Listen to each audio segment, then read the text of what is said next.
ஒரு அழகான கிராமத்தில் ஒரு சிறிய குருவி வாழ்ந்து வந்தது. அது மிகவும் சுறுசுறுப்பாக இருந்தாலும் தன்னை விட பெரியவர்களை பார்த்தால் கொஞ்சம் பயப்படும். ஒரு நாள் அந்த கிராமத்தில் பலத்த காற்றும் மழையும் வந்தது.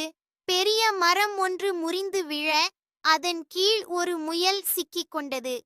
முயல் சத்தமாக கத்தினாலும் யாருக்கும் கேட்கவில்லை. அப்போது அந்த சிறு குருவி இதை கவனித்தது. நான் சின்ன பறவைதான், ஆனால் முயலை விட்டுவிட முடியாது என்று முடிவு செய்தது. குருவி உடனே பறந்து சென்று மாடு, நாய், மனிதர்கள் எல்லோரிடமும் உயர்ந்த சத்தத்தில் சிட்டுக்குரல் எழுப்பியது. அந்த சத்தம் கேட்டு கிராம மக்கள் வந்தார்கள். மரத்தை நகர்த்தி முயலை காப்பாற்றினார்கள். முயல் மகிழ்ச்சியுடன் சொன்னது, நீ சின்னவனாயிருந்தாலும் உன் மனம் ரொம்ப பெரியது.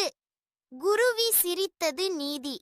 உதவி செய்ய வயது அல்லது அளவு முக்கியமல்ல, நல்ல மனமே முக்கியம்.